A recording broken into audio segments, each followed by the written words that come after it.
Hello friends, welcome to my another video. आज हम लोग बात करने वाले हैं गिट के बारे में। आज मेरा पर्पस ये है कि गिट को मैं इतना इजीली समझाऊं कि आप अपने कॉलेज लाइफ में छोटे से छोटे प्रोजेक्ट के लिए भी गिट को कंसिडर करें। क्योंकि ऑफन क्या होता है कि गिट के वीडियोस इतने कॉम्प्लिकेटेड होते हैं कि कॉलेज लाइफ में हम लोग इतना गिट को प्रेफरेंस नहीं देते हैं, कि हमें लगता है कि हमें इतना सा छोटा सा प्रोजेक्ट बनाना है, इसमें गिट का क्या ही काम है।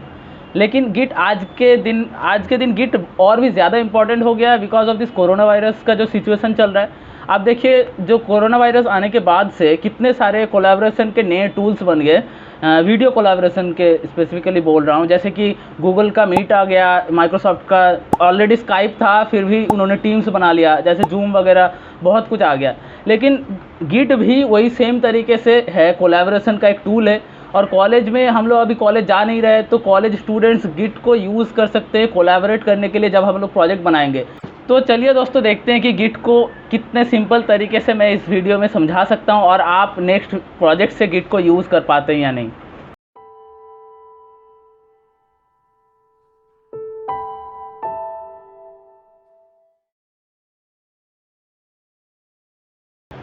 गिट है एक open source version control system है, और जो कि हम लोग लोकली इंस्टॉल करते हैं, और ये बड़े से लेके छोटे प्रोजेक्ट सब कुछ आपके लोकली मैनेज कर सकता है।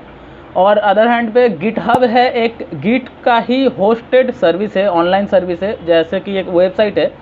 और गिटहब गिट के फीचर्स भी प्रोवाइड करता है, उसके साथ अपने कुछ जो फीचर्स होते हैं गिटहब के, वो भी प्रोवाइड करता है। तो गिटहब एक वेबसाइट है और गिट एक सॉफ्टवेयर है जो कि हम लोग लोकली यूज़ करते हैं। तो गिट और गिटहब सेम चीज़ नहीं है। गिट एक लोकल सॉफ्टवेयर है और गिटहब एक ऑनलाइन वेबसाइट है। इनके फीचर्स के बारे में हम लोग और थोड़ा आगे बात करेंगे। तो गिट का जो ऑल्टरनेटिव है बहुत ही रेयर है, बहुत लोगों ने सुना ही नहीं होगा। इसका एक ऑल्टरनेटिव है टीम फाउंडेशन वर्जन कंट्रोल, जो कि मैंने भी पहले नहीं सुना था। इस वीडियो के रिसर्च के वक्त ही मुझे सुनाई दिया, मैंने देखा ये। और एज़ोर जो होता है माइक्रोसॉफ्ट का क्लाउड, उसमें भी ये वाला ऑप्शन है कि गिट भी होता है, और ये TFVC वाला जो ऑप्शन है ये भी होता है। और गिटहब का भी कुछ ऑल्टरनेटिव्स है, जैसे कि एक है बहुत फेमस बिटबकेट, और ऐसे कुछ और भी वेबसाइट्स हैं जो गिटहब के ऑल्टरनेटिव्स है। और दूसरा एक और चीज़ है गिट के जो डेस्कटॉप क्लाइंट्स हैं, ये एक तरीके से जो आपका वेबसाइट होता है गिटहब और जो गिट है आपके लोकली, इनके दोनों के बीच में एक ब्रिज के तरीके से काम करता है, दोनों को कनेक्ट करता है। तो इसमें से कुछ फेमस जो ऑल्टरनेटिव्स हैं, गिटहब का अपना एक डेस्कटॉप सॉफ्टवेयर है, तो वो एक ऑल्टरनेटिव है। दूसरा है सोर्स ट्री बोल के, बहुत अच्छा एक सॉफ्टवेयर है। और लिनक्स में कुछ फेमस जो एप्लीकेशंस है, स्मार्ट गिट और गिट आई बोल के है।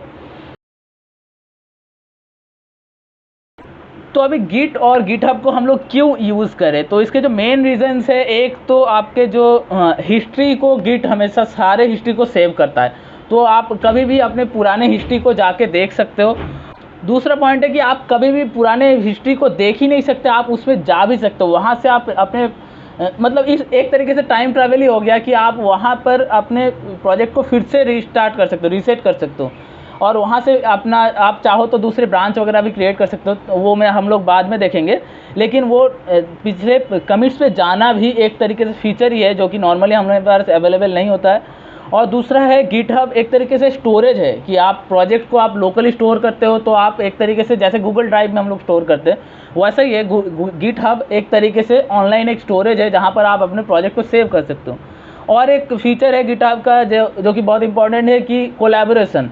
तो लोकली हम लोग अगर कुछ डेवलप करें, तो हम लोग दोस्तों के साथ कोलैबोरेट करना इतना इजी नहीं होता है, जो कि आप चाहो तो आप मतलब शेयर कर सकते हो अलग अलग तरीके से प्रोजेक्ट को जिप वगैरह करके। लेकिन गिटहब एक तरीके से जो इनबिल्ट इसका फीचर है कोलैबोरेशन, जो कि बहुत अच्छे तरीके से काम करता है।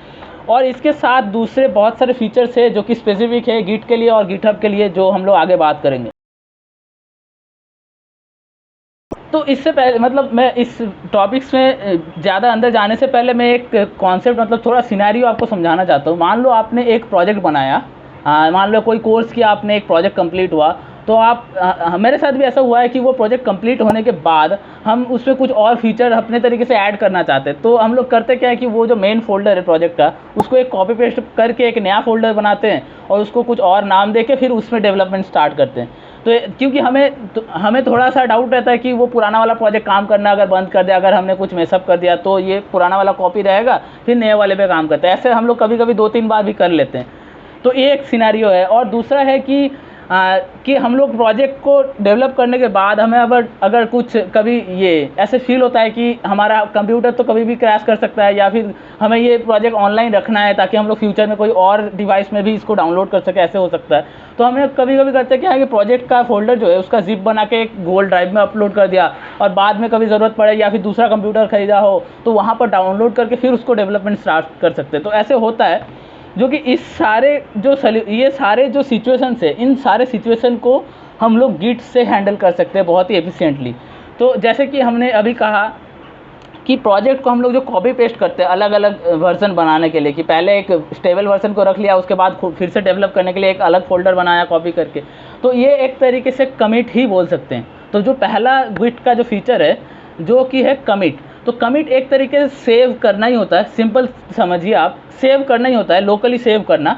लेकिन इसका एक स्पेसिफिक फीचर है कि आप सेव करते वक्त इसमें एक मैसेज दे सकते हो कि आप इस कमिट को क्यों सेव कर रहे हो, वो मैसेज दे सकते हो। जैसे कि आपने एक फीचर बनाया, नया फीचर, तो आप वो कमिट को सेव करते वक्त आप बोलोगे कि आई एडेड दिस फीचर, तो वो कमिट के साथ वो मैसेज भी सेव हो जाएगा ताकि आप बाद में वो मैसेज को रेफ़र कर सको। तो कमिट ये सिंपल एक कॉन्सेप्ट है कि लोकली सेव करने को कमिट बोलते हैं। दूसरा है पुश, एक कॉन्सेप्ट है। पुश मतलब जो आपने लोकली सेव किया है उसको अपलोड करना। तो कमिट मतलब हो गया सेव, और पुश मतलब अपलोड करना। जैसे हम लोग गूगल ड्राइव में या यूट्यूब में करते ही रहते हैं कि कुछ भी अपलोड करते हैं। और पुल जो कॉन्सेप्ट है वो सेम एज इन डाउनलोड करना कहीं से, मतलब आपको ऑनलाइन कुछ रखा हुआ है जैसे कि यूट्यूब वीडियोस है या फिर कुछ गूगल ड्राइव में कुछ भी है, उसको जो डाउनलोड करना होता है उसका सेम कॉन्सेप्ट है गिटहब में पुल। तो पुल करना इज इक्वल टू डाउनलोड करना। और इसके बाद है क्लोन करना। क्लोन करना मतलब सिंपली आप किसी के प्रोजेक्ट को डाउनलोड कर रहे हो और दूसरा कोई इसका स्पेसिफिक मीनिंग नहीं है। इसका थोड़ा सा एक ऑल्टरनेटिव है जो कि गिटहब का एक फीचर है जो कि फोर्क करना। तो फोर्क करना मतलब होता है कि आप किसी और के प्रोजेक्ट रिपॉजिटरी को, जो प्रोजेक्ट का जो फोल्डर है, तो उसको आप अपने गिटहब अकाउंट में कॉपी कर रहे हो। जो क्लोन है वो गिटहब से आपके लोकली डाउनलोड करना होता है। फोर्क भी एक तरीके से डाउनलोड ही है, लेकिन ये लोकली नहीं डाउनलोड कर रहा है, ये किसी और के गिटहब अकाउंट से आप अपने गिटहब अकाउंट में वो रिपॉजिटरी फोर्क कर रहे हो। उसके बाद आप चाहो तो फिर क्लोन करोगे, अपने रिपॉजिटरी में जो कॉपी हो गया उसको फिर क्लोन करके आप लोकली उसको सेव कर सकते हो। तो क्लोन मतलब जो आप डाउनलोड करते हो लोकली सेव करने के लिए, फोर्क मतलब जो दूसरे के गिटहब अकाउंट से अपने गिटहब अकाउंट में कॉपी करना। और इन सब के बाद जो होता है ब्रांचेस क्रिएट करना। जैसे कि आप कभी हो सकता है कि एक प्रोजेक्ट स्टेबल पोजीशन में है, उसके बाद आप चाहो तो उसमें 2 फीचर बनाने की ट्राई कर रहे हो कि आप ये वाला फीचर भी चाहते हो, दूसरा एक फीचर भी चाहते हो। तो हम लोग इसमें क्या करते हैं, ब्रांचेस क्रिएट करते हैं कि एक मतलब जो करंट स्टेट है वहाँ से एक और फीचर बनाने के लिए ब्रांच क्रिएट कर दिया, दूसरा फीचर बनाने के लिए एक दूसरा ब्रांच क्रिएट कर दिया, और दोनों को इंडिविजुअली डेवलप करेंगे। और चाहे तो हम लोग एक ब्रांच को बाद में डिस्कार्ड भी कर सकते हैं और दूसरे ब्रांच को फिर से कंसिडर भी कर सकते हैं। तो ब्रांचेस हम लोग क्रिएट करते हैं जब भी हमें अलग अलग कॉन्सेप्ट को इम्प्लीमेंट करना होता है और हम लोग उसको सेपरेट रखना चाहते हैं जो मेन कोड है उससे। तो फोर्क करने के बाद एक और फीचर होता है पुल रिक्वेस्ट, जो कि आपने सुना होगा, PR भी बोलते हैं पुल रिक्वेस्ट को शॉर्ट में। तो पुल रिक्वेस्ट होता क्या है कि आपने पुल, जैसे मैंने बताया कि पुल मतलब एक तरीके से डाउनलोड होता है, तो आप किसी और को रिक्वेस्ट कर रहे हो कि मेरा कोड डाउनलोड कर लीजिए, तो पुल रिक्वेस्ट इसी तरीके से समझिए आप कि जैसे कि फोर्क करते हैं कि मैंने पहले ही बताया कि आप किसी और के प्रोजेक्ट को अपने रिपॉजिटरी में, अपने जो गिटहब अकाउंट में कॉपी किया आपने, तो एक तरीके से फोर्क हो गया। फिर आपने क्लोन किया था लोकली उसको डेवलप करने के लिए। अब मान लो आप कोई नया फीचर डेवलप कर लिया आपने, अब आप किसी और का जो मेन जो रिपॉजिटरी था, जिनका पहला अकाउंट था, आप उनको पुल रिक्वेस्ट भेज सकते हो कि आप बोल रहे हो कि प्लीज़ पुल माई कोड, ताकि ये वाला फीचर आपके कोड के साथ मर्ज हो जाए। तो एक तरीके से मर्ज भी एक कॉन्सेप्ट है जो कि यही है कि आप जब पुल रिक्वेस्ट भेजो तो वो जब उस पुल रिक्वेस्ट को एक्सेप्ट करे तो उसके साथ अपना कोड मर्ज हो जाएगा। तो मर्ज मतलब सिंपल जो वर्ड का मीनिंग है वही है, मर्ज हो जाना। और दूसरा जो यूज़ है मर्ज का कि आपने जो मैंने पहले बताया कि ब्रांचेस क्रिएट करते हैं ना, 2 फीचर के लिए 2 ब्रांच क्रिएट किया, तो उस ब्रांचेस को भी तो कभी ना कभी मर्ज करना पड़ेगा, क्योंकि प्रोजेक्ट फोल्डर तो एक ही होगा। आपने 2 फीचर को बना लिया, अब दोनों फीचर कंप्लीट हो गया, टेस्ट हो गया, तो फिर उसको हम लोग मर्ज करके एक ही ब्रांच में कन्वर्ट कर सकते हैं। तो मर्ज का यही कॉन्सेप्ट है कि जब भी कहीं अलग अलग से कोड आ रहा है तो उसको मर्ज करके एक जगह पर स्टोर करना।